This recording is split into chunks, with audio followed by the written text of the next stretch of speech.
I always want Gears to stand unique in the way that it pushes on innovation and storytelling in the hardware. And that was the hard part for us, is like, okay, what are we doing with this? What story are we telling? How we make it feel premium? And that was the biggest challenge. When we were designing the console, we imagined that Kait was walking across a frozen lake, like the one that you see in the E3 trailer, and something in the ice catches her eye, and she leans over and clears a patch of snow, and she sees a reflection of the Omen looking back at her.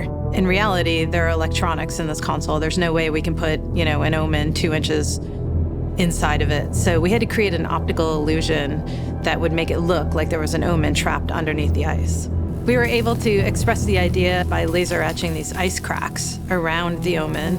We've never laser etched that much before. I mean, the laser etching is all over the console. The ice is cracking all over the console. Theming the controller after Kait Diaz was really a natural because she's like the main character in the game, and she is exploring this Arctic environment. She wears an Arctic armor, which is new in the game, which was exciting to us. Whatever we were going to work with in terms of accessories and hardware, we wanted to family with what the console was going to look like.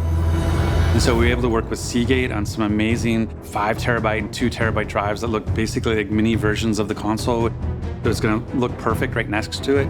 And we worked with Razer on like keyboard and mouse. It's one of the first, I think, wireless keyboard and mouse for the console, and then get a whole family of products that all fit together.